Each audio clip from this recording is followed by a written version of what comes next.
नहमदहु व नुसल्ली अला रसूलिहिल करीम अम्मा बाद फ़ाउज़ु बिल्लाहि मिनश शैतानिर रजीम बिस्मिल्लाहिर रहमानिर रहीम अस्सलामु अलैकुम व रहमतुल्लाह. Once again, I welcome all you on board for the topic of human resource development. So, how are you all human resource managers? We'll start with lesson 1, lecture 8, part 2. Okay, this is the continuation of the previous topic of quality human resource for development and training, the recruitment and monitoring of quality staff. So this is the same topic, but we are continuing in this lecture. We start with human resource retention. हमने इससे पहले अपने जो previous lecture था उसमें हम लोगों ने ह्यूमन रिसोर्स डेवलपमेंट से पहले जो ह्यूमन रिसोर्स की जो अपॉइंटमेंट होती है, उसकी जो सिलेक्शन होती है, जॉब डिस्क्रिप्शन जो होती है, एडवर्टाइजमेंट जो होती है, या उससे आपने जो अट्रैक्ट करना होता है quality human resources, not the reference based human resources but the quality human resources, उसका क्वालिटी प्रोसीजर क्या है, उस प्रोसीजर को आपने किस तरीके से फॉलो करना, आपको क्यों पता होना ज़रूरी है. द रीज़न इज़, मैंने लास्ट लेक्चर में भी ये बात की थी, मैं उसको फिर से रिपीट कर रहा हूँ कि अगर तो आप ऑर्गेनाइजेशन से लॉयल हैं और आप चाहते हैं कि आपकी ऑर्गेनाइजेशन के जो स्ट्रेटेजिक प्लान हैं वो स्ट्रेटेजिक प्लान प्रॉपरली मीट हों और आप अपने डिपार्टमेंट की और अपनी प्रॉपर विजिबिलिटी चाहते हैं और उसके प्रॉपर रिजल्ट चाहते हैं, तो फिर तो आप वो जो क्वालिटी सिलेक्शन क्राइटेरिया जो है या क्वालिटी रिक्रूटमेंट क्राइटेरिया जो है आप उसको फॉलो करें. वो पूरा एक पाथ है, पूरा एक चैनल है. उस चैनल को हम लोग step by step, one by one करके एक एक चीज़ को प्रॉपरली फॉलो करते हैं, जिसके बाद हमारे पास सेट ऑफ क्वालिटी रिसोर्सेज हमें अवेलेबल होते हैं या हमारे पास हमारे सामने होते हैं, जिनको हम लोग इंटरव्यू करते हैं, हम उनका टेस्ट करते हैं, उस टेस्ट के बाद हम उनका फाइनल इंटरव्यू करते हैं. फाइनल इंटरव्यू में उनसे आपने किस तरह के क्वेश्चन पूछने हैं, आपने उनको किस तरीके से जज करना है, जो उन्होंने पर्सनल इन्फॉर्मेशन अपने रिज्यूमे या प्रोफाइल में पुट की है वो प्रोफाइल से आपने क्वेश्चनिंग करनी है, so that you would be knowing कि वो बंदा, वो इंसान, वो रिसोर्स आपसे किस हद तक लॉयल है, किस हद तक वो आपसे अपने बारे में सच बात कर रहा है. आप उसमें उसके क्रॉस क्वेश्चनिंग के बजाय अगर आप उसमें उस इंटरव्यू में अगर आप उसकी क्यूरीज कोई हैं आप उसको भी रिप्लाई कर सकते हैं. अगर आप उसमें उसकी कैपेबिलिटी जज करें तो that would be the best thing. उसके चलते चलते हम लोग आज ह्यूमन रिसोर्स रिटेंशन के ऊपर आ गए. It's a huge problem. आजकल मार्केट के जो हालात हैं या जिस तरीके से मार्केट चेंज हो रही है या जिस तरीके से बिजनेस डायनामिक्स चेंज हो रहे हैं, उसको देखते हुए ह्यूमन रिसोर्स रिटेंशन एक बहुत बड़ा इशू बनता जा रहा है. हर ऑर्गेनाइजेशन में, चाहे वो कोई भी ऑर्गेनाइजेशन हो, उसके लिए ये ह्यूमन रिसोर्स रिटेंशन जो है वो एक बहुत बड़ा प्रॉब्लम है. Human resource management and human resource development components, this is a very important slide for you guys. ये एक रिसर्च बेस एनालिसिस है. ये एक रिसर्च के बाद ये चीज़, इसको हम मॉडल बोलते हैं, which is called human resource development model. आप इसके एंड पे भी देख सकते हैं, इसकी पूरी साइटेशन, इसकी पूरी सोर्स मेंशन किया गया है कि a model for human resource development. आप अपने राइट अपर कॉर्नर में HRD का एक बॉक्स देखेंगे, उसके बाद आप बहुत सारे एरोज देखेंगे और हर एरो एक दूसरे को लिंक कर रहा है, बल्कि क्रॉस लिंक कर रहा है.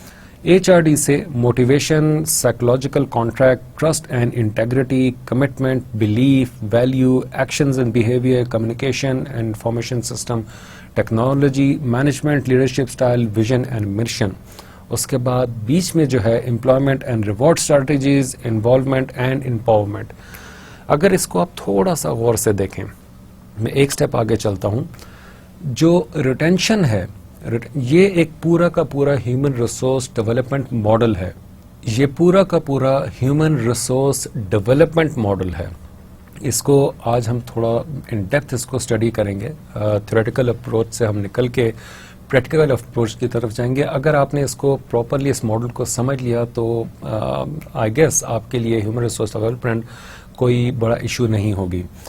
वैसे भी it's a very easy topic, लेकिन हम इसको वन बाय वन देखते हैं क्योंकि हमने स्टार्ट किया है ह्यूमन रिसोर्स का रिटेंशन का जो इशू है, ये रिटेंशन का जो पॉइंट है, हमने उसको स्टार्ट किया है. जेनेरिकली हमारे पास ये एक ह्यूमन रिसोर्स डेवलपमेंट मॉडल है। इस डेवलपमेंट मॉडल में रिटेंशन के लिए कौन कौन से पॉइंट्स हम लोग यूज़ कर सकते हैं उसको हमने स्टार से जो है वो शो किया है। एम्प्लॉयमेंट एंड रिवॉर्ड स्ट्रेटजीज, ये एक रिटेंशन के कुछ स्ट्रेटजीज होती हैं, रिटेंशन के कुछ तरीक़ेकार होते हैं। आपने अगर किसी को अपने पास रोकना है, अगर आप चाहते हैं कि कोई आपकी बात सुने, अगर आप चाहते हैं कि कोई आपका साथ दे, अगर आप चाहते हैं कि कोई आपके साथ चले, तो उसके लिए हम लोग की कोशिश होती है कि हम उसको थोड़ा सा कुछ रिवॉर्ड देते हैं कि चलो यार हम लोग वहाँ जा रहे हैं, वहाँ पे इस तरह एंजॉय करेंगे। इवन कि अगर हम बच्चों को भी अपने साथ किसी जगह पे लेके जाना चाहते हैं तो हम बताते हैं कि बेटा वहाँ पे आपके एज फेलोज होंगे, या बेटा वहाँ पे आप इस तरह की आपको एक्टिविटीज़ करने को मिलेंगी, या आप इस तरह एंजॉय करोगे। अगेन मैं हमेशा ह्यूमन रिसोर्स डेवलपमेंट को पेरेंटिंग के लिहाज से देखता हूँ कि जिस तरह अच्छे पेरेंट्स होते हैं उसी तरह अच्छे ह्यूमन रिसोर्स मैनेजर्स होते हैं, उसी तरह अच्छे ह्यूमन रिसोर्स डेवलपर्स होते हैं, उसी तरह कोचर होते हैं, मेंटर्स होते हैं, लीडर्स होते हैं। सो ये वो क्वालिटीज़ हैं कि जो हमारे अर्ली लाइफ से लेके टिल दैट, या हमारे पर्सनल लाइफ से लेके हमारे प्रोफेशनल लाइफ तक ये चीज़ हमारा साथ देती रहती है, या हम इस रोल में परफॉर्म करते रहते हैं। सो अगर ह्यूमन रिसोर्स डेवलपमेंट में आपने रिटेंशन को उस फेज़ में आप हैं, आपने रिटेन करना, आप चाहते हैं कि जिन एम्प्लॉयज़ पे आपने इतना पैसा खर्च किया है वो कल को आपको छोड़ के आपके कंपैटिटर्स के पास ना चले जाएं, क्योंकि जाहिर सी बात है 1 साल या 2 साल आपने अगर उनको ट्रेनिंग दी है और ट्रेनिंग देने के बाद आपका वो रिसोर्स आपको छोड़ के आपके जो कंपैटिटर्स हैं उनके पास चला जाता है, तो वो सारी की सारी आपकी जो इनसाइड आउट इन्फॉर्मेशन है वो उनके साथ जाकर शेयर कर देगा। और कंपैटिटर्स की कोशिश होती है कि वो दूसरी कंपनी से, दूसरी ऑर्गेनाइजेशन से या अपने कंपैटिटर्स से अब उनके जो रिसोर्सेज हैं उनको तोड़ के अपने पास लेकर आए। आप इसकी बहुत ज़्यादा एग्जांपल्स जो है वो मुख्तलिफ रेस्टोरेंट्स में देख सकते हैं। एक रेस्टोरेंट चल पड़ता है, उसके जो साथ वाला रेस्टोरेंट होता है या उसी की तरह का मिलता जुलता जो दूसरा रेस्टोरेंट होता है, उसकी कोशिश होती है कि उसका जो शेफ़ है या उसका जो कारीगर बंदा है, वो कारीगर बंदा किसी तरीके से तोड़ के वो अपने पास लेकर आ जाए। दैट्स व्हाई दे पे high amount to those chefs so that they can remain with their organization, with their restaurant and keep on entertaining the customers. So employment and reward strategies जो है ये एक तरीका है। इस मॉडल में ये हमें बताता है कि ह्यूमन रिसोर्स डेवलपमेंट में जो रिटेंशन है उसके लिए आप एम्प्लॉयमेंट एंड रिवॉर्ड स्ट्रैटेजीज वो चूज कर सकते हैं। आपने रिटेन करना है अपने एम्प्लॉय को।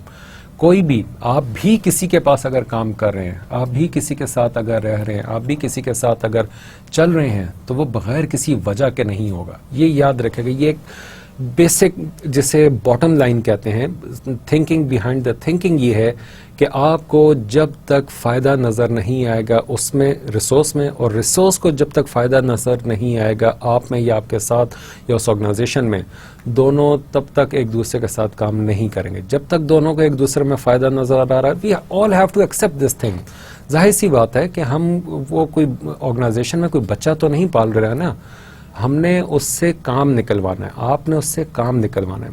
मैं अगर आपके लिए फ़ायदेमंद नहीं होऊंगा, फॉर श्योर आप 4 दिन बाद वार्निंग, परफॉर्मेंस एवेल्यूएशन, फिर वार्निंग, फिर परफॉर्मेंस एवेल्यूएशन, फिर कुछ ट्रेनिंग, कुछ डेवलपमेंट, आपको कैपेबिलिटी अगर नहीं नज़र आएगी, you will kick me out, for sure, it happens. So वो जो एक दूसरे के अंदर बेनिफिट देखने का काम है, वो जो एक दूसरे के लिए बेनिफिट में चलने का काम है, we have to look into that thing. और हमने वो स्ट्रैटेजीज इस तरीके से क्रिएट करनी है, इस वे में हमने वो स्ट्रैटेजीज क्रिएट करनी है कि जिसमें हमारे जो एम्प्लॉयज़ हैं वो हमारे पास रहें। रिवॉर्ड एक बहुत बड़ा पॉइंट है। Organisations tend to be dictators, ये याद रखें। बहुत सी ऑर्गेनाइजेशन को पता होता है कि भाई मार्केट के हालात ख़राब हैं, जॉब्स लोगों को मिल नहीं रही, सो मैं इसको जिस तरीके से चाहूँ मैं इससे काम ले सकता हूँ। काम करना चाहता ठीक है, नहीं तो यू कैन लीव, मैं किसी और को ले लूँगा। ये एक थ्योरी, ये एक थिंकिंग हमारी मार्केट में चल रही है। As a human resource manager आपने इस थिंकिंग के बजाय अगर आपने रिवॉर्ड वाले एस्पेक्ट को ज़्यादा पिक किया तो फिर मेरे ख्याल में आपके साथ जो आपका एम्प्लॉई है, जिसको आप एसेट बना रहे हैं अपने लिए, ऑर्गेनाइजेशन के लिए, वो आपके पास लॉन्ग टर्म बेस पे चलेगा आपके साथ। Mostly we see this thing in interviews. अगर आप इंटरव्यू दे रहे हैं तो तब भी आपने क्वेश्चन सुना होगा, अगर आप इंटरव्यू ले रहे हैं तो आई एम श्योर कि आपने अब तक ये क्वेश्चन किया होगा कि how long you are going to stay with us. आपका रिज्यूमे, आपकी प्रोफाइल तो बता रही है कि आप किसी भी ऑर्गेनाइजेशन में 2 साल से ज़्यादा नहीं रुके, तो फिर आप हमारे साथ कितना अरसा रुकेंगे? इफ़ द रिसोर्स से I am gonna stay with you for the next like 5 years or 3 to 5 years, obviously there's some kind of a hitch in that answer.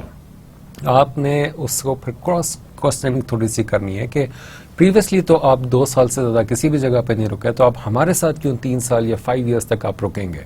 सो उसके आंसर से आपको बहुत सारी चीज़ें पता चल जाएंगी। लेकिन if you want to satisfy that asset, तो फिर आप उसको थोड़ा से रिवॉर्ड की स्ट्रैटेजीज आप उसके सामने पुट करेंगे कि हम अपने एम्प्लॉयज़ को ये बेनिफिट्स देते हैं, हम अपने एम्प्लॉयज़ को हेल्थ इंश्योरेंस देते हैं, एनुअल ट्रैवल प्लान देते हैं, चाइल्ड एजुकेशन फ्री प्लान देते हैं। इस टाइप के मुख्तलिफ रिवॉर्ड्स आप उसके सामने रखेंगे एट टाइम ऑफ सिलेक्शन। लेकिन अगर आपके पास वो ऑलरेडी एम्प्लॉय काम कर रहा है and you feel like that person might leave you and he और she is working on a very key position within that organisation. You remember, हमने जॉब एनालिसिस के बाद वो जो की सक्सेशन में हमने की एलिमेंट्स की बात की थी, वो जो की पोजीशंस थी उसकी असेसमेंट की बात की थी। अगर आपको लगता है कि वो जो एम्प्लॉई है वो विद इन दैट ऑर्गेनाइजेशन एक बहुत इंपॉर्टेंट या की पोजीशन पे काम कर रहा है और वो कल को छोड़ के जा सकता है, बेशक आपके पास सक्सेशन प्लानिंग हो, लेकिन वो आपका एक एसेट था। Let's not forget that thing. आपके पास सक्सेशन प्लानिंग में अगर 2 रिसोर्सेज पड़े हुए भी हैं, फिर भी आपकी कोशिश होनी चाहिए कि आपका वो रिसोर्स आपको छोड़ के ना जाए। सक्सेशन प्लानिंग तो इन अ डू और डाई सिचुएशन के लिए आपके पास है, या वो आपके कैरियर पाथ के लिहाज से आपके पास है। आप चाहते हो कि ये रिसोर्स प्रोमोट हो, ना कि ये रिसोर्स आपको छोड़ के आपके कंपैटिटर के पास चला जाए। सो उस लिहाज से आप उसको रिवॉर्ड स्ट्रेटजीज उसके सामने रखते हैं कि आपको हम आफ्टर 3 months आपको हम बोनस ये वाला देंगे, आफ्टर 6 months हम आपको ये वाला इंक्रीमेंट देंगे, आफ्टर दिस परफॉर्मेंस हम आपको इतने % रेज देंगे। सो ये मुख्तलिफ किस्म के रिवॉर्ड्स हैं। आपको कुछ अवार्ड्स जो हैं वो अनाउंस कर देते हैं कि he is the best employee of the year, star award of the year. इस टाइप के मुख्तलिफ आपके रिवॉर्ड स्ट्रेटजीज हैं जो आपने फॉलो करनी है for retention. Next one in this HRD model is involvement and empowerment. बहुत से एम्प्लॉयज़ मैंने अपने पास अपनी टीम में, या जितना फॉर द पास्ट 15 years मैंने जितना भी काम किया, मैंने एक चीज़ नोट की है कि बाज़ औक़ात बाज़ एम्प्लॉई जो होते हैं, आपके जो बाज़ रिसोर्सेज होते हैं, उनको पैसा नहीं चाहिए होता, उनको पोजीशन मैटर करती है और पोजीशन के साथ अथॉरिटी मैटर करती है। They want certain part of leader, वो अंदर से लीडर बनने के लिए तड़प रहे होते हैं। They want to have that empowerment. They don't want to work as a slave. वो चाहते हैं, वो अगेन सुन्नत के और हदीस पाक का उस मफहूम पे फिर चलते हैं कि आफ्टर 10 years मीन्स के first 5 king, next 5 slave and after that advisory. वो जो एडवाइजरी है, that advisory is something more like an empowerment. आप उसकी साइकोलॉजी पे जाएं, उस चीज़ की साइकोलॉजी के बजाय अगर आप किसी से if I come to you and take any kind of advice from you, you will feel important. ये एम्पावरमेंट जो है ये बेसिकली एक इम्पोर्टेंस क्रिएट करने वाली बात है, और जब इम्पोर्टेंस किसी के अंदर क्रिएट की जाती है तो उसके अंदर एक कॉन्फिडेंस बिल्ड होता है। लोग चाहते हैं कि उनसे पूछा जाए, एम्प्लॉयज़ चाहते हैं कि उनको जो है अथॉरिटी डेलीगेट की जाए। They want to be leader among, चाहे वो एक ही बंदे के ऊपर लीडर हों, they want to become a leader. Everyone desire for that thing. So ये involvement and empowerment, आप उसको decision making में involve करें।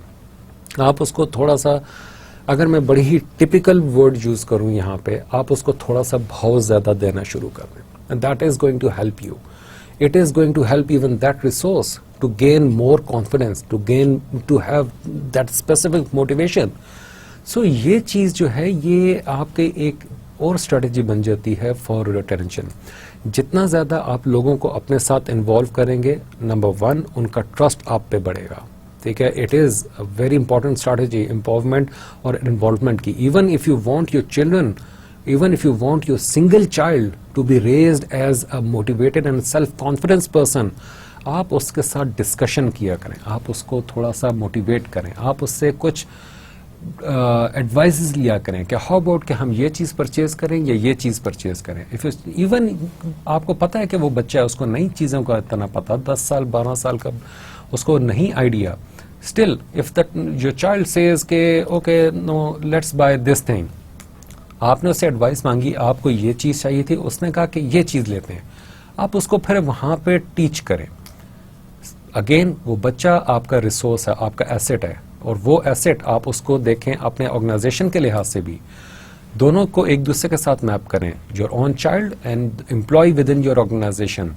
सो अगर वो बच्चा उस चीज़ को पिक करता है जो कि आपको समझ आया कि ये इतनी ज़्यादा बेनिफिशियल नहीं है, then try to create a discussion. आप उसको थोड़े प्रोज एंड कॉन्स बताएं कि नहीं, इस चीज़ को हम लोग इसलिए नहीं लेंगे इस बार क्योंकि इसके ये नुकसान है। हाउ अबाउट कि अभी हम ये ले लें, मैंने 2 चीज़ें रखी थी, अभी हम ये ले लेते हैं, नेक्स्ट टाइम हम ये ले लेंगे, इसके ये नुकसानात हैं जो कि हमारे ऑब्जेक्टिव्स को या हमारे गोल्स को मीट नहीं कर रहे। सो इस तरह उसके अंदर एक एम्पावरमेंट और कॉन्फिडेंस प्लस मैच्योरिटी, ये तीनों चीजें उसके अंदर आएंगी। Next one is commitment, very important factor. How you make people committed to your objectives. अगर आप मुझसे ये क्वेश्चन करें कि what do you think, Mr. Hatim, what is commitment and is it difficult? Trust me, I will say my answer would be it is the most difficult thing in the world. इस commitment के पीछे क्या क्या कुछ छुपा है, इस commitment के पीछे क्या क्या चीज़ें इन्वॉल्व हैं, you have absolutely probably you have an idea but not the in depth idea. The point is आप कमिटेड किसी कॉज, किसी ऑब्जेक्टिव, किसी इंसान, किसी चीज के साथ कमिटेड कब तक हो रहते हैं।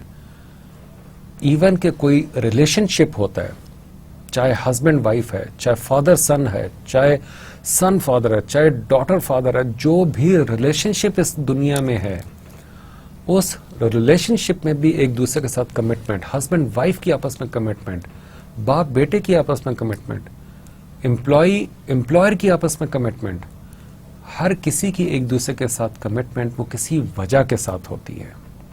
और किसी कमिटमेंट पे स्टिक रहना शायद इतना मुश्किल ना हो, लेकिन किसी को अपने साथ उस ऑब्जेक्टिव के अगेंस्ट कमिटमेंट करवाना और कमिटेड रहना वो बहुत मुश्किल काम है, बहुत मुश्किल काम है। यू रिमेंबर हमने प्रीवियस स्लाइड्स में, प्रीवियस लेक्चर में एक पॉइंट डिस्कस किया था कि सम टाइम आपके जो लीडर होते हैं they even fall back, they even Daryl. ये एक बहुत बड़ा पॉइंट है कमिटमेंट का। कोई भी आपके साथ एक स्पेसिफिक टाइम पीरियड के अलावा वो आपके साथ कमिटेड उस इंटेंसिटी के साथ नहीं रहेगा। जब उसका ऑब्जेक्टिव मीट हो जाएगा उसकी कमिटमेंट लूज हो जाएगी। याद रखेगा, objective meet commitment lose, objective meet commitment lose, objective meet commitment lose. ये एक ऐसा पॉइंट है कि जिसमें हम अपने बहुत सारे एम्प्लॉयज को हम लोग लूज कर देते हैं। या आप अभी जब even if you are not working और इफ यू आर वर्किंग, आप ये चीज नोट कर लें पर्सनल लाइफ में भी, जो भी रिलेशनशिप में कमिटमेंट होती है, कमिटमेंट क्या है? To stick together. कमिटमेंट क्या है? To be loyal to each other. Commitment क्या है? To trust each other. Commitment क्या है? To be part of each other. Commitment क्या है? To spend the life together. ये जो सारे कमिटमेंट के पॉइंट्स हैं, ये एक दूसरे के साथ कमिटमेंट है, और ये कमिटमेंट के पॉइंट्स हमारे एक स्पेसिफिक टाइम पीरियड के बाद लूज हो जाते हैं, कम हो जाते हैं।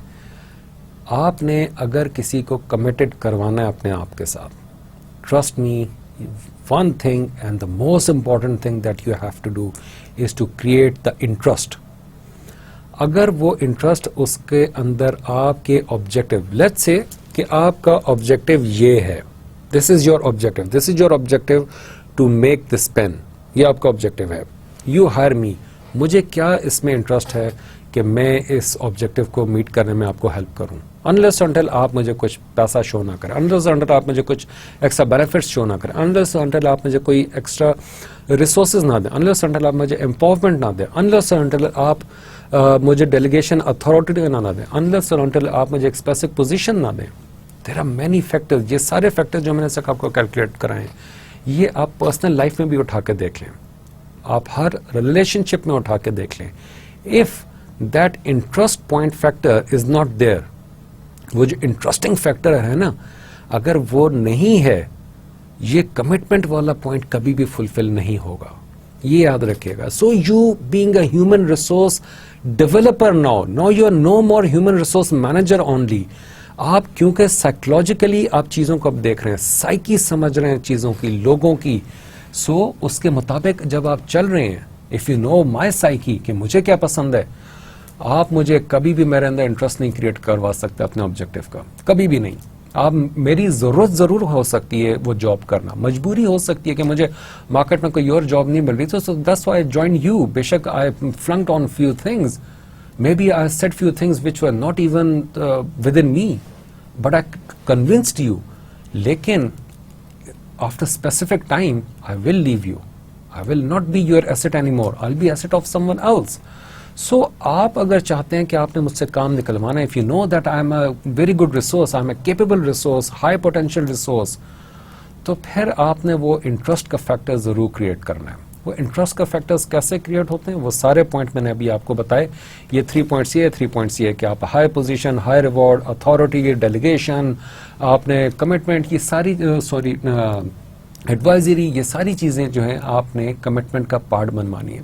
और जो इंटरेस्ट जब तक आप शो नहीं करवाएंगे, जब तक आप इंटरेस्ट उसमें शो नहीं करेंगे, और वो जब तक आपको रिप्लाई बैक, रिस्पॉन्ड बैक नहीं करेगा in same manner for the commitment and loyalty, तो फिर वो ट्रस्ट फैक्टर जो है वो काम नहीं करेगा. फिर वो ट्रस्ट फैक्टर जो है वो आपके लिए काम करेगा.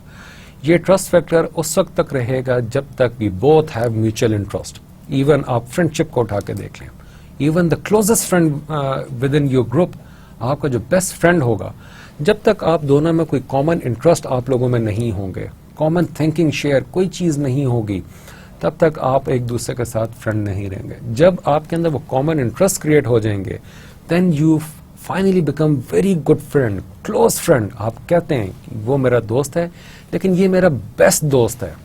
वो बेस्ट दोस्त with the passage of time तो बनता ही है, लेकिन उसके पीछे the thinking behind the thinking is कि आप दोनों के आप लोगों के आपस के कुछ पर्सनल इंटरेस्ट जो हैं वो एक दूसरे के साथ मैप करना शुरू करें. You people get to have the same interest and same objective. So ये कमिटमेंट वाला वो पॉइंट है कि जो आपके ह्यूमन रिसोर्स डेवलपमेंट में रिटेंशन के लिए बहुत इंपॉर्टेंट है.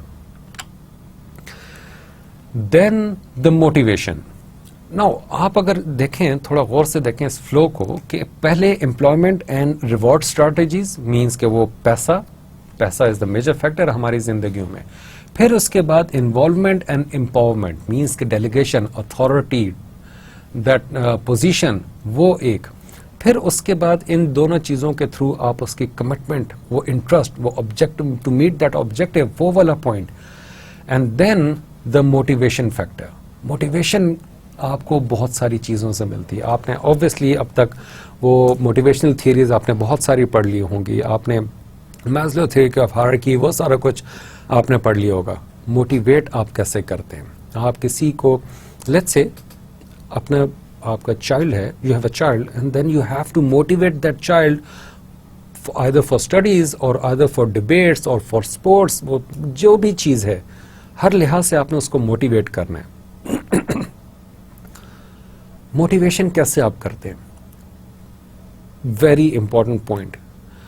बहुत से लोगों को कोई चीज़ नहीं चाहिए होती, ना पैसा, ना पोजीशन, ना डेलीगेशन, कमिटमेंट, कुछ नहीं चाहिए होता. I have seen many resources in my life. मैंने बहुत से ऐसे रिसोर्सेज देखे, they are very technically very good people.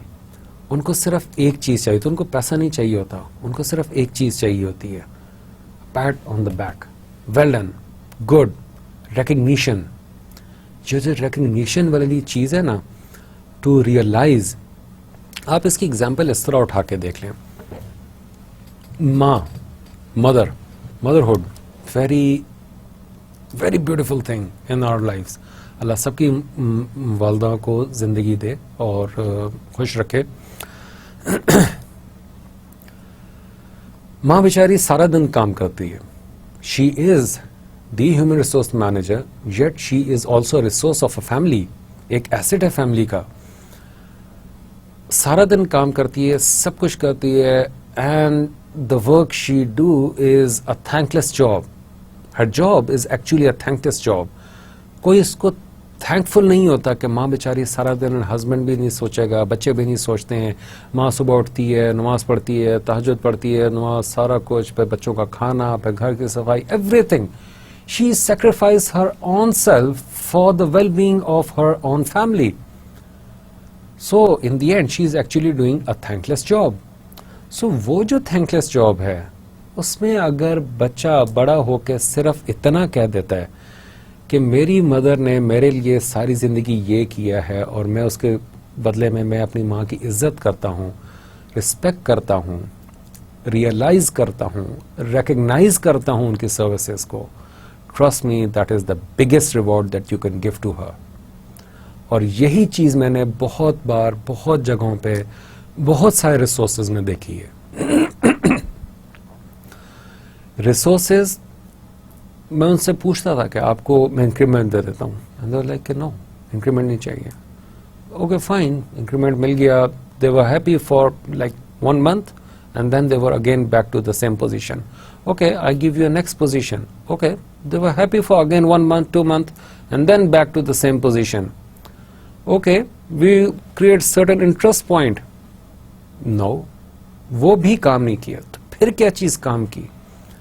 That recognition of the work, pat on the back, वो जो शाबाशी है ना, शाबाश शाबाश, very good work, I'm proud of you, ये जो चीज़ें हैं ना, ये जो जुमले हैं, ये मोटिवेट करते हैं, वो सेल्फ रिकग्निशन की तरफ इस चीज़ को लेके जाते हैं, सेल्फ कॉन्फिडेंस की तरफ इस चीज़ को लेके जाते हैं।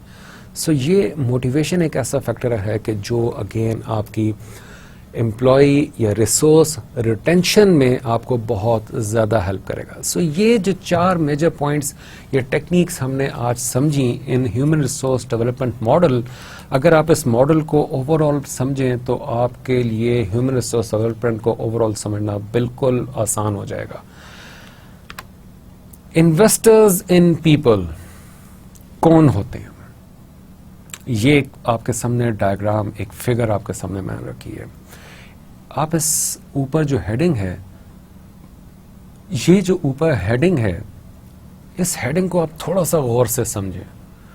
मैं इसको कुछ भी नाम दे सकता था, स्ट्रेटेजिक साइकिल का नाम दे सकता था, परफॉर्मेंस साइकिल का नाम दे सकता था, ह्यूमन रिसोर्स डेवलपमेंट साइकिल का नाम दे सकता था, एनीथिंग, लेकिन मैंने इसको इन्वेस्टर्स इन पीपल का नाम दिया। क्यों? इस हेडिंग को समझें। इन्वेस्टर कौन होता है? जो किसी चीज़ पे पैसा लगाता है। हम इसको इस तरह देखते हैं, हमें आदत है या हम कहीं ना कहीं कभी ना कभी हम लोगों ने चीज़ों में इन्वेस्ट किया, प्रॉपर्टी में, कार्स में, मोबाइल में, किसी न किसी चीज़ में हमने अपने तौर पर इन्वेस्ट किया। हमने एक स्पेसिफिक अमाउंट पिक की, एक चीज़ परचेज़ की, उसको एक स्पेसिफिक टाइम तक रखा और उसके बाद उस चीज़ को सेल ऑफ कर दिया। और 500 रुपये से लेके या 5 रुपये से लेके 50 लाख तक एनी अमाउंट हमने वो प्रॉफिट के तौर पे अपने लिए रखी। और that's why we were like investor. हम इन्वेस्ट करते हैं उस चीज़ के ऊपर और फिर उससे प्रॉफिट निकालते हैं। We spend 10 rupees, we yield 15 rupees. We spend 15 rupees, we extract 20 rupees. We spend 20 rupees, we extract 30 rupees. So this is what investment is. और ये पूरा एक साइकिल होता है। So investment क्या हम बगैर किसी सोच समझ के कर लेते हैं? We always consult people, we always consult parties, we always consult the market. हम statistics देखते हैं, previous record क्या है, पहले लोगों ने इतना उसमें प्रॉफिट कमाया। स्टॉक एक्सचेंज में हम पैसा लगाते हैं, वहाँ पे हम देखते हैं कि जी इस कंपनी के जो शेयर हैं उसका ट्रैक रिकॉर्ड ये है, उसका बैक रिकॉर्ड ये है, उसका शेयर इस तरह मार्केट में अब तक मूव कर रहा है। सो ये चीज़ें हम इन्वेस्ट करते हैं। लेकिन there are certain people in the market who are actually investors on people. वो लोगों पे पैसा लगाते हैं, लोगों को डेवलप करते हैं। और वो कौन होते हैं? You guys, human resource managers, human resource developers.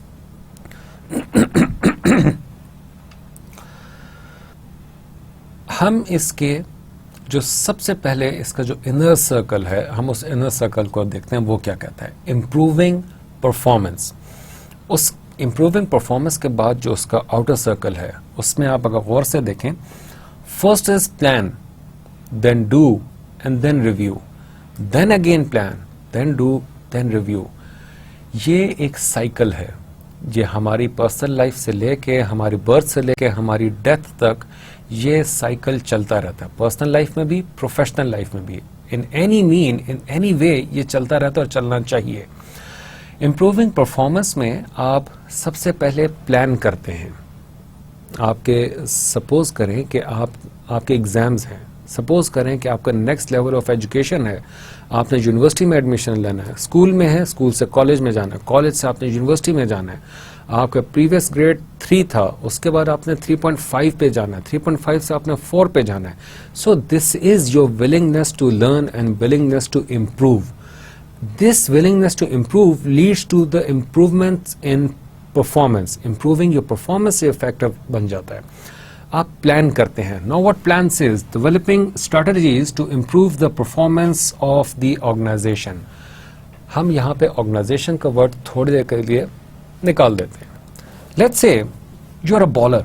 हम सबको क्रिकेट बहुत पसंद है, ठीक है, पाकिस्तानी कौम crazy about cricket, I know that. So you are a bowler, आप एक बार बॉल कराते हैं, आपको पता चलता है कि जो स्ट्राइकर है, जो बैट्समैन है, उसने तो सीधे सिक्सर, दूसरी बार बॉल कराते हैं। आप थोड़ी सी अपनी स्ट्रैटेजी चेंज करते हैं। पहले यूं फिंगर्स थी, उसके बाद आपने थोड़ा सा उसको टिल्ट कर दिया, आपने बॉल को स्विंग कर दिया अपनी तरफ से, सिक्सर के बजाय चौका, 4। फिर आपको थोड़ा सा गुस्सा चढ़ता है, आप फिर एक रन अप लेते हैं, ट्राई टू मूव फास्ट। और if you fast pace bowler तो आप अपनी पेस को थोड़ा सा स्लो कर देते हैं, आप अपनी स्ट्रैटेजी को थोड़ा सा चेंज कर देते हैं। किस लिए? To improve your performance. Performance क्या है? एक्सपेक्टेशन। आपकी परफॉर्मेंस से एक्सपेक्टेशन क्या है? You will be taking wickets. आप विकेट्स लेंगे, आप आउट करेंगे, आप प्लेयर को, बैट्समैन को आउट करना है। You have to send him back to the pavilion. ये एक्सपेक्टेशन है, ये आपका गोल है, ये आपसे अचीव करवाना चाहते हैं हर कोई। वो चीज अचीव करने या उस गोल को मीट करने के लिए आप पहले बॉल यूं पकड़ रहे थे, फिर आपने बॉल को थोड़ा सा टेढ़ा पकड़ा, उसके बाद आपने उसको स्विंग कर दिया, पेस स्लो कर दी आपने। ये सारी चीजें क्या है? मुख्तलिफ स्ट्रैटेजीज हैं टू परफॉर्म योर फंक्शन। और ये चीजें कि आप ऑन ग्राउंड कर रहे होते हैं, ये एक्चुअली आपने प्लान किया होता है पहले कि अगर इस तरह नहीं हुआ तो मैं इस तरह करूंगा, इस तरह नहीं हुआ तो मैं इस तरीके से करूंगा। अपनी परफॉर्मेंस को इम्प्रूव करने के लिए आप मुख्तलिफ स्ट्रैटेजीज को अडॉप्ट करते हैं। ये तो थी personal. Now let's move to the bigger picture. Organisation में क्या होता है? ऑर्गेनाइजेशन में भी आप अपनी स्ट्रैटेजीज डेवलप करते हैं फॉर इम्प्रूविंग द परफॉर्मेंस। उसके बाद टेकिंग एक्शन, डू की तरफ आते हैं। Taking action to improve the performance of the organisation. पहले आप प्लान करते हैं, फिर उसके बाद आप एक्शन लेते हैं। Again let's go back to that same example of bowler. आप बॉलर हैं, आपने पहले प्लान किया, आप जब ड्रेसिंग रूम में थे या अपनी प्रैक्टिस कर रहे थे, आपने अपने प्लान किया कि मैं इस तरीके से बॉलिंग कराऊंगा। जब ग्राउंड में उतरते हैं, फिर आप सोचते हैं कि ये वाला बैट्समैन है, इस बैट्समैन को इस तरीके की मैंने बॉलिंग करानी। ये आपकी सारी प्लानिंग है। फिर उस प्लानिंग में आप फर्स्ट बॉल कराते हैं और फर्स्ट बॉल पर ही आपको 6 स्ट्रोक पड़ जाता है। यू डू, वो पहले क्या था? प्लान था। अब आप क्या कर रहे हैं? You are actually acting on that plan, you are executing that plan. उस प्लान को जब आप एग्जीक्यूट करते हैं तो उसका जो रिजल्ट निकलता है, that is your performance review. वो जो रिजल्ट निकलता है, वो रिजल्ट आपका रिव्यू होता है। So this do then moves towards the review. Review की तरफ जाता है, एंड ये रिव्यू क्या कहता है? evaluating the impact of the performance of the organization। कि ये फिर इम्पैक्ट चेक करता है कि आपका इम्पैक्ट क्या था, क्या वो छक्का हुआ या वो आउट हुआ, क्या वो 4 पड़ा या वो आउट हो गया, LBW हो गया, स्ट्राइक आउट हो गया, कैच आउट हो गया, क्या। ये जो आपके रिव्यू है, या आप नो बॉल होगी, एनी केस, ये जो मुख्तलिफ पैरामीटर्स हैं रिव्यू के, ये जो रिव्यू है ये बेसिकली एक इम्पैक्ट दे रहा है, आपको एक रिजल्ट दे रहा है। और उसमें फिर आपको बता रहा है कि ओके, ये वाली जो स्ट्रैटेजी आपने प्लान में पहले बनाई थी, ये स्ट्रैटेजी काम नहीं की क्योंकि आपने उसको एग्जीक्यूट किया, एग्जीक्यूट से जो रिजल्ट निकला वो इतना कोई ओवरवेलमिंग किस्म का रिजल्ट नहीं था। So let's make another strategy. यही स्ट्रैटेजी को अब हम थोड़ा सा चेंज करते हैं, ट्विस्ट करते हैं, और इस बार हम बॉल को थोड़ा सा स्विंग करके स्लो पेस में कराएंगे। ये आपने फिर से प्लान किया, स्ट्रैटेजी चेंज की, प्लान किया, प्लान को आपने एग्जीक्यूट किया, डू सेक्शन में आपने एग्जीक्यूट किया। एग्जीक्यूट करने के बाद जब आपको उसका रिजल्ट मिला, दैट वाज क्लीन बोल्ड, और क्लीन बोल्ड आपका रिव्यू में आपको रिजल्ट आया कि इम्पैक्ट, कि ये वाली स्ट्रैटेजी का इम्पैक्ट क्या है। This is how you do it, this is how you are going to do it in your organisation. आपने ये पीछे जो हमने स्ट्रैटेजीज मुख्तलिफ किस्म की पढ़ी हैं, इन स्ट्रैटेजीज को आप actually these are investor in people, you are the investor in people. आप एक ऑर्गेनाइजेशन को रन कर रहे हो, फिर एन एंटरप्रेन्योर, तो आप एक ऑर्गेनाइजेशन को जो रन कर रहे हो, कभी भी आप अनहैप्पी एम्प्लॉयज के साथ अपनी ऑर्गेनाइजेशन का जो ऑब्जेक्टिव है उसको मीट नहीं करोगे। अपने बिजनेस का जो ऑब्जेक्टिव है आप उसको कभी भी मीट नहीं कर सकते। सो अगर आपने उस ऑब्जेक्टिव को मीट करना है, you have to adopt different set of strategies. कहीं से पुश करना, कहीं से डेलीगेट करना, कहीं से रिवॉर्ड देना, कहीं से परफॉर्मेंस रिव्यू देना, कहीं से आपने काउंसलिंग करना, कहीं से आपने थोड़ी सी स्ट्रिक्टनेस करना। सो ये कुछ चीज़ें आप एक दूसरी तरफ से प्रेशराइज करके एक बॉक्स, एक स्क्वायर आप क्रिएट कर देते हो, लिमिट्स क्रिएट कर देते हो, और आप एक इवेंचुअली एक फाइनल रिजल्ट क्रिएट करते हो। ओके, अब अगर हम इस प्लान के ऊपर बॉक्स नंबर 1 को देखें, ये प्लान हमें क्या चीज बता रहा है। मैंने इसीलिए इनसाइड आउट शुरू किया, ना कि आउटसाइड इन, वो नहीं, इनसाइड आउट शुरू किया ताकि आप इस सारे सर्कल्स को इजीली समझ सकें। There are 2 kind of communication theories, ये याद रखिएगा। One is pyramid, straight pyramid. ये जो अपर एरिया है, जो नोक है, ये आपका आंसर है। You first answer and then you create the explanation for the answer. आप ये काम करेंगे? नो, मैं ये काम नहीं करूंगा। फिर उसके बाद आप जवाब देते हैं कि मैं ये काम क्यों नहीं करूंगा, इसके रीजन ये है, ये है, ये। Then there is another theory which is downward pyramid. ये जो नीचे का जो स्क्वायर, वो पॉइंट है, निब जो है, ये आपको बताती है कि आप पहले ऊपर पूरी एक्सप्लेनेशन करते हैं। आप ये काम करोगे जी, मैं एक्चुअली ये काम इसलिए, इस काम का ये फ़ायदा है, इसका ये नुकसान है, मैं इसको इस तरह देखता हूँ, इस तरह देखता हूँ, सो मेरे लिए मुश्किल हो जाएगा। It's a downward pyramid. So मैंने भी यही थ्योरी यहाँ पे अपनाई है कि मैं आपको इम्प्रूविंग परफॉर्मेंस अपवर्ड में उसको लेके जा रहा हूँ। अब हम इसको, ये चीज़ वैसे याद रखिएगा, it's very helpful in communication, आपकी ये 2 थ्योरीज जो होती हैं। एनीवे, अब आउटर बॉक्स में number 1 is business strategy. You plan, develop strategies to improve the performance of the organization. इसको बैकअप क्या चीज कर रही है? Business strategy. Number 2, learning and development strategy. Number 3, people management strategy. Number 4, leadership and management strategy. ये 4 strategies के मुख्तलिफ, as I said before, के कुछ चीज यहाँ से, कुछ चंक यहाँ से, कुछ यहाँ से मिला के आपने एक पैकेज बनाना है। सो ये आप जो प्लान कर रहे हैं, डेवलप कर रहे हैं स्ट्रैटेजीज, इनमें से कोई एक, या हो सकता है 2, या हो सकता है 3, या हो सकता है 4, या इनका आपस में कोई कॉम्बिनेशन बना के you have to develop a strategy which is going to make your performance better. ये उस ऑर्गेनाइजेशन की परफॉर्मेंस और उस ऑर्गेनाइजेशन में आपके जो रिसोर्सेज हैं उनकी परफॉर्मेंस को बेहतर बनाएगी। Next one, number 5, take action to improve the performance of the organisation. In two box उसमें नंबर 5 है management effectiveness, recognition and reward, involvement and empowerment, learning and development. ये आपके एक्शंस हैं, ये आपके एक्शन आइटम है, एग्जीक्यूशन आइटम है आपके, कि आपने मैनेजमेंट इफेक्टिवनेस पुट करनी है, रिकग्निशन रिवॉर्ड आपने देना है, इन्वॉल्वमेंट एंड एम्पावरमेंट आपने प्रोवाइड करनी है, लर्निंग एंड डेवलपमेंट का कल्चर आपने क्रिएट करना है। ये सारा कुछ आपके एग्जीक्यूशन का पार्ट बन जाता है।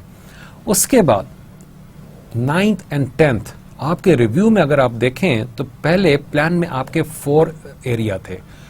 एग्जीक्यूशन में आपके 4 एरियाज, और उसके बाद आपके जो रिव्यू है उसके 2 एरियाज हैं। नंबर 1 इज परफॉर्मेंस मेजरमेंट, मैं इसको कहता हूं परफॉर्मेंस मेजरमेंट पैरामीटर्स, और number 10th is continuous improvement. Continuous improvement हम लोग प्रीवियस लेक्चर में स्टडी कर चुके हैं कि वो willingness to learn, continuous improvement and willingness to learn, that is very important. अगर आप विलिंग नहीं है, आप अपने आप को कॉन्टिन्यू इंप्रूव नहीं करेंगे, then you will be nothing after few years. आप उसी एक पोजीशन पे बस बैठे रहेंगे, एंड वो जिसे हमारे यहाँ कहते हैं ना कि बस वो क्लर्क ही रिटायर हो गया, तो वो वाला काम होगा। You have to continuously improve yourself after reviewing your result, after reviewing your performance, after reviewing the outcome that you provide to the organization or organization itself provide in the market. So आप अगर देखें आजकल में कुछ अर्सा पहले मैंने देखा था कि बहुत सी पुरानी ऑर्गेनाइजेशंस थी, उनके कुछ ऐड चलते थे, उन्होंने अपने आप को रिवैम्प किया, उन्होंने अपने आप को अपनी स्ट्रैटेजीज चेंज की, उन्होंने अपने कल्चर को थोड़ा चेंज किया, लोगों को चेंज किया, हायर किया यूथ को, उन्होंने अपनी जो आउटलुक थी उसको चेंज किया, अपने ब्रांड के जो मार्केटिंग स्ट्रैटेजी थी उसको चेंज की। सो ये सारी चीज़ें चेंज करके उन्होंने अपने कॉन्टिन्यूस इंप्रूवमेंट का फैक्टर उन्होंने बेसिकली पुट किया, और वो किस बेस पे? They kept on getting the review, वो मार्केट रिव्यू लेते रहते थे, अपने सेल्स एजेंट भेज के, ऑर्गेनाइजेशंस अपने एजेंट से पता करती थीं, अपने मुख्तलिफ सर्वे से पता करते थे, मार्केट में दुकानों से जाके पता करते थे, होल सेलर से जाके पता करते थे कि हाँ जी इस चीज़ की डिमांड क्यों कम हुई है। वो फिर आगे पता करते थे जी इसकी डिमांड इस वजह से कम हुई है क्योंकि इसकी क्वालिटी इतनी ख़राब थी, या ये अब लोग इस चीज़ को नहीं, अब इस चीज़ को पसंद करते हैं।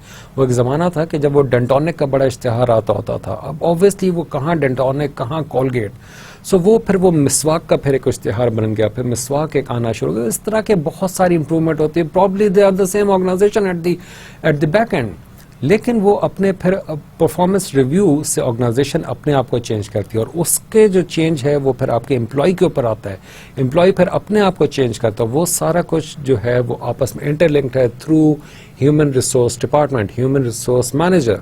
So these are the people who are actually investors in the people.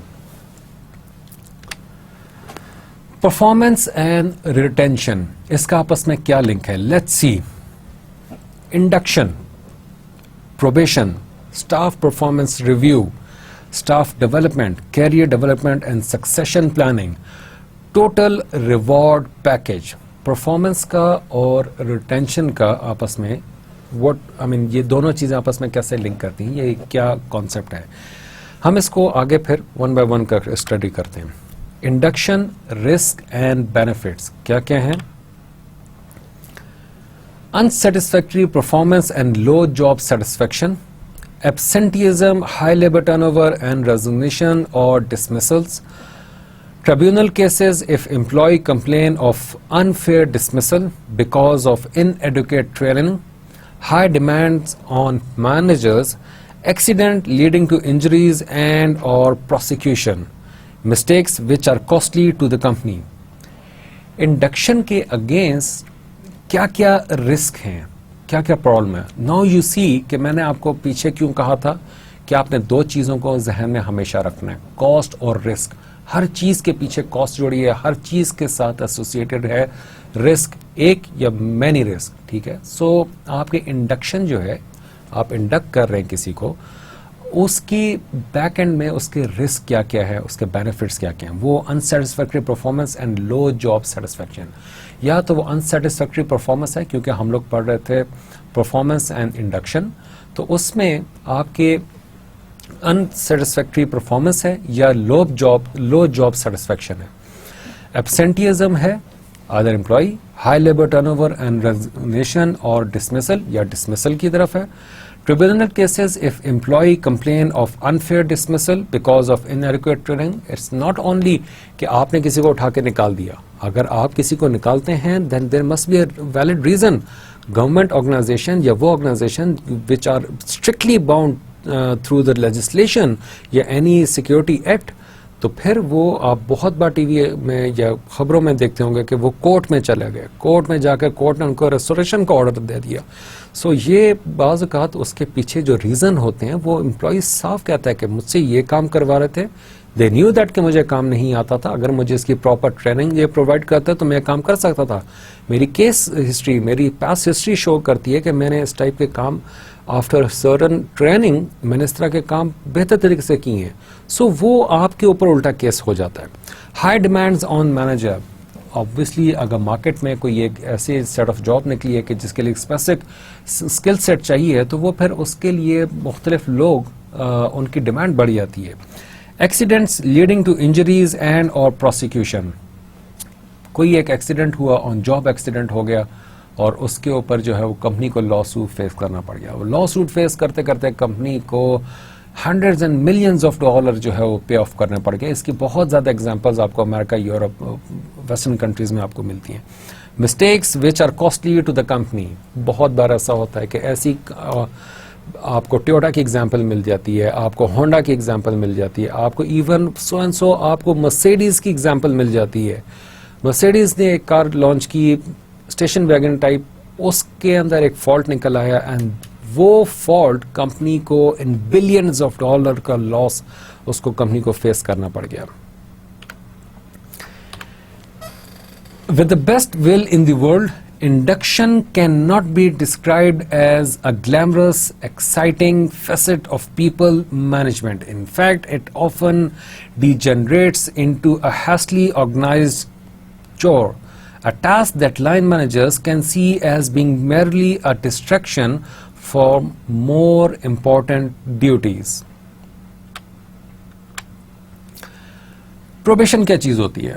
What is probation? Probation हम लोग मोस्टली जो लोग जॉब कर रहे हैं या जिन्होंने जॉब स्टार्ट की है वो इस चीज़ से गुजरे होंगे।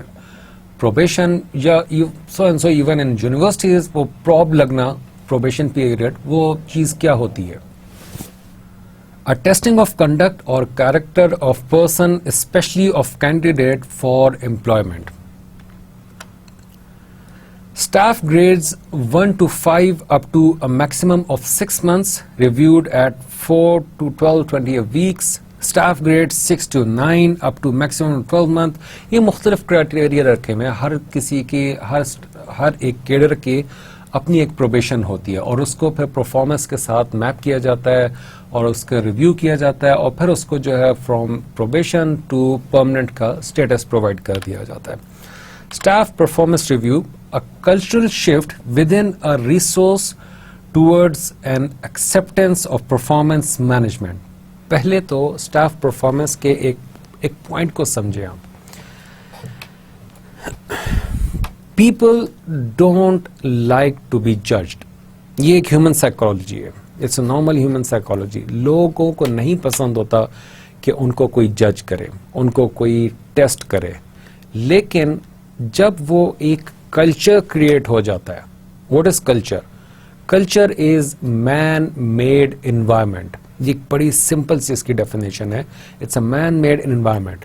और कल्चर जब आप क्रिएट कर देते हैं कि यहाँ पे हर कोई परफॉर्मेंस रिव्यू से गुजरता है, चाहे वो सीईओ हो, चाहे वो सीओओ हो, चाहे वो सीएफओ हो, सीटीओ हो या जेंटोरियल स्टाफ हो, हर किसी को परफॉर्मेंस रिव्यू एनुअली या क्वार्टरली आपको वो गुजरना पड़ता है। सो जब वो एक कल्चर क्रिएट हो जाता है, वो कल्चर क्रिएट होने के बाद आपको एम्प्लॉय या आप उसको एक्सेप्ट कर लेते हैं। If you are an employ या आप किसी के साथ ये कर रहे हैं तो वो उसको एक्सेप्ट कर लेता है for performance management. This is the first step so that performance review becomes the norm, कि वो एक नॉर्म बन जाए कि हाँ जी यहाँ पे तो हर किसी का परफॉर्मेंस रिव्यू होता है, आप कोई स्पेशल नहीं है या आपका कोई टास्क, आपका कोई परफॉर्मेंस खराब नहीं थी कि आपका जो है बिठा के आपका रिव्यू किया जा रहा है। Rather than the exception, this will involve tackling poor performance but also managing good performance. और एज अ सेड बिफोर कि आप ये उसको ये एक नॉर्म बना दें कि वो ये ना समझे कि उसका इसलिए रिव्यू किया जा रहा है कि उसका कोई काम खराब था, बल्कि ना सिर्फ ऐसे लोग कि जिनके काम खराब है उनका अपना रिव्यू करना है, परफॉर्मेंस रिव्यू करनी है, बल्कि जिनके अच्छा काम है उनका भी परफॉर्मेंस रिव्यू या स्टाफ परफॉर्मेंस रिव्यू आपने करनी है। This is done by KPMG in 2005. Staff Review and Development Scheme, Staff Performance Review Scheme, ये मुख्तलिफ किस्म की schemes हैं for staff review. The scheme aims to match individual and organizational need. Let's say कि हमने staff performance review के लिए एक हमने strategy रखी थी MBO, Management by Objective. Staff ने, आपके एम्प्लॉय ने at the beginning, at the starting of the year उसने अपने ये ऑब्जेक्टिव आपको लिख के भेज दिए थे, और फिर उसके बाद जब आपने उसका रिव्यू और साथ टाइमलाइन भी मेंशन की थी कि विद इन 1 मंथ मैं ये चीज़ अचीव करूंगा, विद इन नेक्स्ट 3 मंथ्स में ये चीज़, नेक्स्ट 3 मंथ्स में ये, सो उसने पूरे साल का अपना एक आपको ऑब्जेक्टिव बना के भेज दिया था. At the end of the year जब आप उसका रिव्यू करते हैं और वो सारे जो उसने ऑब्जेक्टिव बनाए थे वो आपकी ऑर्गेनाइजेशन के लिए बेनिफिशियल थे क्योंकि उसने आपको कमिट किया हुआ है कि वो आपके लिए परफॉर्म करेगा, तो आप फिर उसको देखते हैं कि at the end of the year वो दोनों चीज़ें आपस में मैप हो रही हैं कि नहीं हो रही. This is your major thing, major task that you have to do for your staff performance review. Structure objective setting link to corporate plan, same is the case. Review individual performance, आपने individual performance भी उसकी check करनी है. Identify personal development needs, लेकिन खाली staff performance में ये नहीं है कि आपने उसको उसकी गलतियां बता दी, आपने उसकी जो पर्सनल डेवलपमेंट नीड है आपने वो भी उससे पूछना है कि what do you want to achieve and how do you want to achieve that thing, and if that achievement thing requires any specific kind of a training और डेवलपमेंट और काउंसलिंग और mentoring, then you have to provide that person with those things. Identify any factor which may affect future objectives and priorities. Very important point. I repeat, identify any factor which may affect future objective and priorities. बाज़ औक़ात वो जो MBO होता है, मैंने एक MBO की just मेरे से एग्जाम्पल लिया, there are many other strategies, लेकिन आपके जो वो ऑब्जेक्टिव उन्होंने पुट किए होते हैं वो प्रॉबेबली उनको आइडिया नहीं होता, लेकिन आपको पता होगा कि वो फ्यूचर में उनकी जो वर्क प्रायोरिटीज़ हैं वो उससे डिरेल हो जाएंगे, वो जो फ्यूचर ऑब्जेक्टिव हैं वो उससे डिरेल हो जाएंगे, या ये भी हो सकता है कि वो फ्यूचर ऑब्जेक्टिव को ज़्यादा बेहतर तरीके से मीट कर सकें. सो आपने वो स्पेसिफाई करना है और आइडेंटिफाई करना उन फैक्टर्स को. Allow staff to feedback on unit and organisational strategies and plan. Again empowerment, delegation, advisory thing, ये कमिटमेंट को भी शो करती है, ट्रस्ट भी इंक्रीज करती है कि आपने अलाउ करना है स्टाफ को कि आपने जो स्ट्रैटेजीज बनाई है, इट्स नॉट नेसेसरी कि you always think right, it's not necessary you always plan best. There are many other brain outside your organisation और within your organisation who might think in a better way. So आप अपने organisation में अपने staff से, अपने लोगों से आप फीडबैक जरूर लें, अपनी स्ट्रैटेजी पुट करें. Many organisation when they develop a strategy बनाते तो वो अकेले कमरे में या एग्जीक्यूटिव मीटिंग में बैठ के या वो टॉप लेवल मीटिंग में बैठ के स्ट्रैटेजीज बनाते हैं, लेकिन बनाने के बाद वो उसको पूरी ऑर्गेनाइजेशन में फ्लोट कर देते हैं. कोई भी एक स्ट्रैटेजी बनती है, आई हैव सीन हमारी ऑर्गेनाइजेशन में क्या होता है, वो बड़े बड़े फ्लायर्स लगा देते हैं हर एक जगह पे, पाथवे में, आपके रूम्स में, आपके क्यूबिकल्स में, आपके कैफेटेरिया में, एंट्रेंस पे, जहां भी आप देखें वो उसके पूरे पूरे बड़े बड़े फ्लायर्स लगा देंगे so that people can absorb, the more they see the more they absorb that thing, that strategy, उनको बिल्कुल याद हो जाए वो चीज़. सो बहुत बार ऐसा होता है कि उस स्ट्रैटेजी के और फिर उसके बाद लोगों से उसके बारे में फीडबैक लिया जाता है. हर डिपार्टमेंटल हेड अपने डिपार्टमेंट से, हर टीम हेड अपने टीम से, फिर इस तरह सीनियर लेवल, और फिर वो करते करते करते एग्जीक्यूटिव कमेटी तक वो चीज़ मूव बैक करती है. लोगों का ये फीडबैक है, लोगों की ये थिंकिंग है, लोगों की ये सजेशन है. बहुत बार ऐसा होता है कि एग्जीक्यूटिव कमेटी ने कुछ डिसाइड किया होता है, लेकिन एम्प्लॉयज़ के जो फीडबैक होता है, उनकी जो थिंकिंग होती है, वो बाज़ का उसको वो नहीं देख सकते, और वो चीज़ इतनी सॉलिड होती है कि वो जब मूव बैक होती है टूवर्ड्स द एग्जीक्यूटिव कमेटी, तो ये एग्जीक्यूटिव कमेटी फिर उस चीज़ को मानने को मजबूर हो जाती है. And they sometime they get astonished. You remember हमने वो पिछले लेक्चर में चीज़ पढ़ी थी कि you give them opportunity to sit in executive committee, senior लोगों के साथ बैठाना, ये इटसेल्फ एक बहुत बड़ी अपॉर्चुनिटी होती है जो यंग एम्प्लॉई होते हैं. सो this is how you create motivation. Anyway, ये स्टाफ परफॉर्मेंस इस तरीके से आपको हेल्प बैक करती है. स्टाफ परफॉर्मेंस में आप कुछ अपने टाइम पीरियड सेट कर लेते हैं, अगस्त, जुलाई, first review, then midterm review, and then you communicate that thing to the employee. If it is good, even then you communicate. If it is bad, even then you communicate. Staff performance के लिए SMART, SMART, SMART concept जो है वो बहुत beneficial है. That is, be very specific. आप आगे पीछे के नहीं, वो उसके पर्सनल मैटर्स हैं, पर्सनल मैटर्स को छोड़ दें. Be very specific on the points on which you are actually reviewing your staff. Measurable components होने चाहिए, अचीवेबल कंपोनेंट्स को आपने मेजर करना है, रियलिस्टिक होने चाहिए एंड टाइम फ्रेम्ड होने चाहिए. Career development and succession planning, corporate staff development activities, and then total reward package. A safe and amiable working environment, job security, induction, staff development, flexible working, fair recruitment, appraisal, promotion, and redundancy policy and procedure. पहले हमने कुछ chunks में चीजें पढ़ी. अब जिसे कहते हैं ना कि पूरा पैकेज क्या है, गिफ्ट हैम्पर में बहुत सारी चीजें होती हैं, वो पूरा पैकेज क्या है. The package is a safe and amiable working environment. आपका एक सेफ एनवायरनमेंट हो जहां पे आप बैठ के खुशी महसूस करें या सेफ फील करें. यह नहीं कि आपको चौक में उठा के बैठा दिया, आप ऑब्वियसली वहां पे वो you will not be safe over there. Job security आपकी कितनी है. If you have a career path, आपको पता है कि यहाँ पे निकालना इतना आसान काम नहीं है, आपकी जॉब सिक्योरिटी है. लेकिन आर्म फोर्सेस या गवर्नमेंट जॉब्स, तो ये आपके इटसेल्फ एक बहुत बड़ा बेनिफिट बन जाता है. इंडक्शन, आप किस तरीके से इंडक्ट कर रहे हैं. Staff development programme, staff development programmes क्या हैं. Flexible working environment, flexible working time like we have. हमारे पास मुख्तलिफ ऑप्शंस हैं. 3 days we go to office, 3 days we work from home.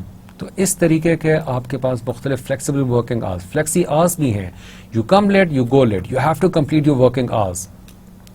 Fair recruitment, appraisal, promotion and redundancy policy and procedures. Very logical. हमारे ये हर किसी का concept होता है कि हर चीज fair हो. We want to have things fairly. Now after this we have actions and behavior as a performance review part. पहले तो आपकी ये retention के 3-4 stars थे blue. अब आपकी ये परफॉर्मेंस रिव्यू है, आपके जो एम्प्लॉय परफॉर्मेंस है, स्टाफ परफॉर्मेंस, उसके लिए actions and behaviour, values, beliefs, trust and integrity. Very important factor, for a very important factor. Quality standard framework. In the last but not the least, आपका standard framework क्या है. Core area of knowledge और values और ethics, 5 core competencies, 14 higher education role analysis elements and 7 principles of public life. ये quality standard framework है for your better and quality marked professionals and staffs. In the last, the final thought, quality staff is equal to a quality organization. That's all from my side. Till next lecture, take good care of yourself. Assalamu alaikum wa rahmatullah.